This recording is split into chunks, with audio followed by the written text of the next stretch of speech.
Jack Thompson sat in his hospital bed, the sterile white walls and the constant hum of machines doing little to ease the heaviness in the room. It wasn't just the terminal cancer that weighed on him. It was the thought of leaving behind his best friend, Buddy, his loyal golden retriever. Buddy lay curled up by his bed, head resting on Jack's leg, offering silent comfort during what might be his final goodbye.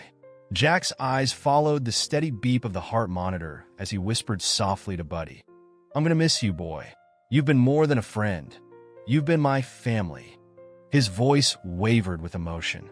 Over the years, Buddy had rescued him more times than Jack could count, both on the battlefield and in the quieter moments after his return to civilian life. Today, in this small hospital room, that bond was all he had left. A nurse came in briefly to check his vitals, her smile kind but tinged with sadness as she realized this day might be different from all the rest. The room, filled with the scent of antiseptic and the low murmur of distant conversations in the corridor, suddenly felt like a world on the brink of something unexpected. Just as Jack was about to close his eyes and let exhaustion take over, Buddy's ears perked up. The dog began to whine and then bark softly, as if trying to tell Jack something. At first, Jack thought it was just a reaction to the unfamiliar sounds of the hospital, maybe a drop tray or a distant shout. But Buddy's behavior was different this time. His growls were low and persistent, and his eyes were fixed on the door that led to the hallway. "Buddy, what's wrong, boy?" Jack asked, his voice a mix of confusion and concern. The dog paced a little, whining louder, his tail stiff. Jack's heart pounded. He'd seen this kind of alertness before, back in the days when every unusual noise in the field meant trouble was nearby. Now, confined to a hospital bed with his illness and a final goodbye looming, Jack couldn't help but feel a creeping dread. A hospital orderly, Martin, entered the room to deliver a message from the doctor. But before Martin could say a word, Buddy bolted upright, barking louder, his nails scraping on the linoleum floor as he strained against the confines of the room. Jack reached out, trying to calm his companion. Hey, it's okay," he pleaded, his voice cracking with worry. But Buddy wasn't having any of it. The dog kept his intense gaze locked on the slightly ajar door, as if he sensed something dangerous lurking just beyond. Moments later, the door creaked open wider, and a tall man in a dark jacket stepped in. His face was partly hidden by a hood, and his eyes, cold and unblinking, swept over the room. Jack's breath caught in his throat. "Who are you?" he demanded, though his voice was more tremulous than he intended. The stranger didn't answer immediately. Instead, he took a slow step forward, his movements measured and deliberate, as if he were savoring every second of the tension. Buddy's barking escalated into a deep, almost primal growl, and he lunged forward, straining against Jack's grasp. Jack's heart raced. He had seen such intensity in Buddy's eyes during moments when danger was imminent on the battlefield. Now, in the sterile, quiet hospital, that same alertness sent a chill down his spine. The stranger finally spoke in a calm, almost conversational tone that belied the threat in his presence. "I'm not here to cause harm," he said, his voice smooth yet unnervingly flat. "I just need to take the dog." His words hung in the air, and Jack's eyes widened in disbelief. "Take Buddy? Over my dead body," Jack snapped, though his voice was weak with fatigue and fear. The man's expression didn't change. Instead, he slowly reached into his coat pocket and produced a small, glinting key. "Buddy is very special," he continued, his tone carrying a hint of something that felt less like concern and more like an obligation. "He's got abilities you can't even imagine, and keeping him here will only make things more difficult for both of you." The words sent a shiver through Jack. How did this stranger know about Buddy's instincts, about the dog's past life on the battlefield? Before Jack could reply, the room's lights began to flicker. At first, it was a slight disturbance, just a stutter in the fluorescent hum. But then the entire room plunged into a brief, disorienting darkness. When the lights snapped back on, two more figures appeared in the doorway, their faces shadowed and their eyes hidden behind dark sunglasses despite the indoor lighting. Both were holding something that looked very much like weapons, and their presence amplified the rising panic. "Stay back," the head nurse cried, clutching a clipboard as she tried to usher other patients away. The hospital corridor outside erupted in chaos as people hurriedly shuffled out of the room, their steps echoing down the hall. But Jack couldn't move. His legs, weakened by both illness and shock, wouldn't obey his commands. All he could do was cling to Buddy, whose growls had turned into furious barks that filled the room with an urgency that no one could ignore. The stranger's cold gaze never left Jack. "I'm not asking for your cooperation," he said slowly, each word deliberate. "I'm telling you, Buddy is coming with us." His voice held an edge of authority that left no room for debate. Jack's eyes, though filled with tears, burned with a mixture of determination and terror. "Buddy is my friend," he said, his voice growing steadier even as his hands trembled. "You're not taking him from me. Not now. Not ever." Buddy barked again, his whole body trembling with alertness. The stranger's smirk widened as he took a step closer. "You don't understand," he said almost casually. "Buddy isn't just any dog. He's been with you through everything. And he has a purpose, one that you can't control." His tone was eerily calm, and it left Jack feeling as if he were caught in a nightmare from which there was no waking. From somewhere beyond the room, a deep, resonant sound echoed, a metallic clang that vibrated through the very floor beneath their feet. It wasn't the usual sound of hospital maintenance. It was sharp, almost like an alarm. Jack's heart pounded in his ears, and even the orderly Martin, who had been hovering at the door, stepped back in alarm. "What the hell is that?" Martin muttered, his eyes darting nervously toward the source of the sound in the dimly lit corridor. Buddy lunged toward the door once more, barking frantically as if to warn everyone that something was coming. The stranger's eyes narrowed, and he slowly rotated the key in his hand, the metallic sound mingling with the echo of the clang.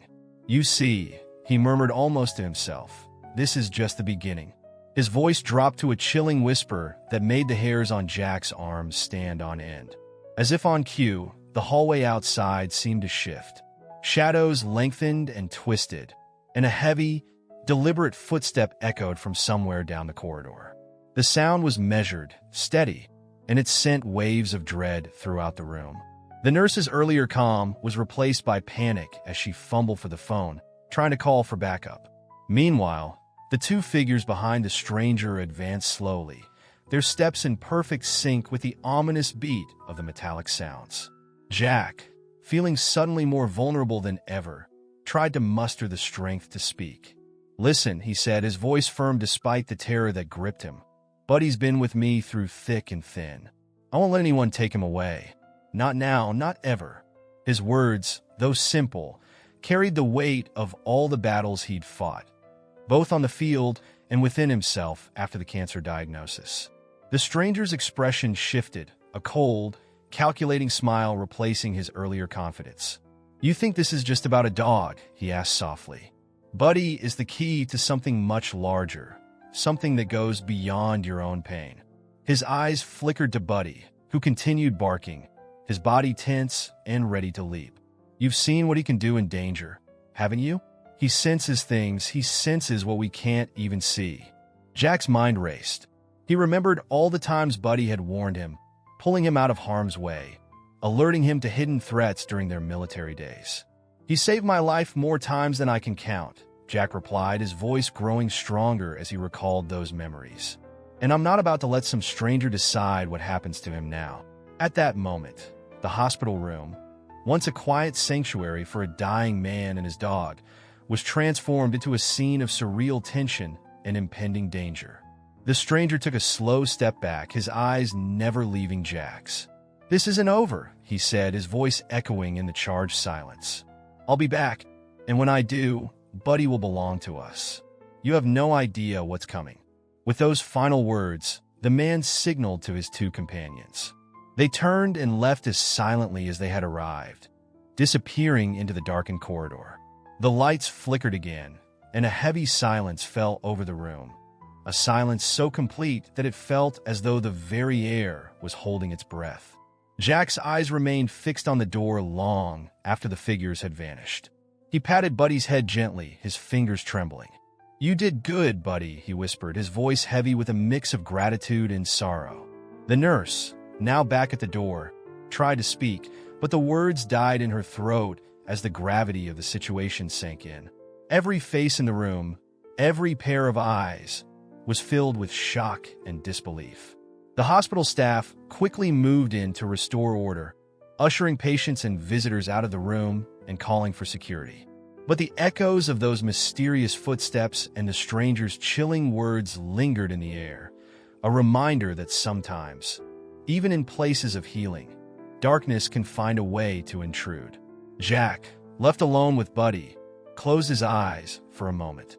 Despite the terror of what had just happened, he felt a strange sense of comfort in the familiar warmth of his dog's presence.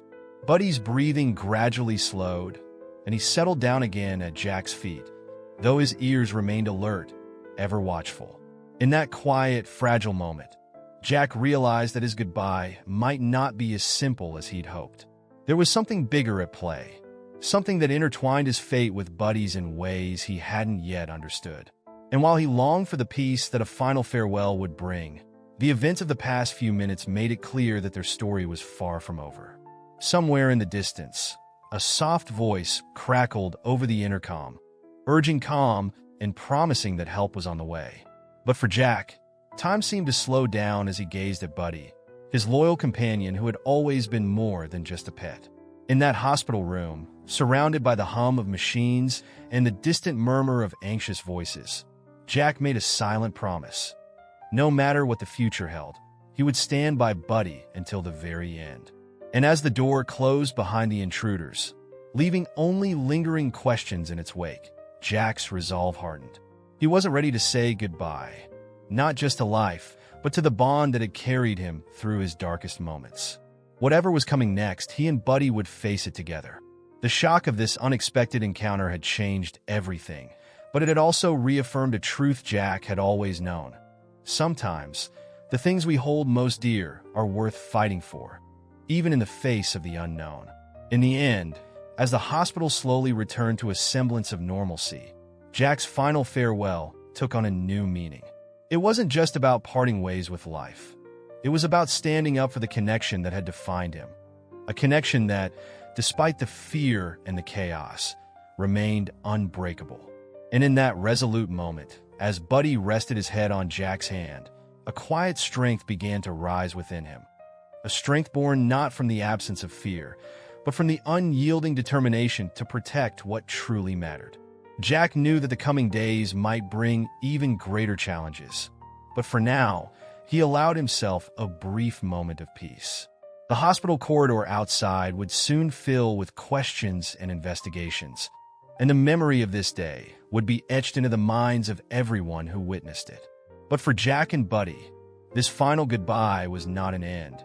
It was a powerful reminder that love, loyalty, and courage can light even the darkest of paths. And as the night deepened, with the soft murmur of the hospital's nightly routine providing a backdrop, Jack whispered once more to his faithful friend, "We're in this together, Buddy. No matter what happens next, I won't ever let you go."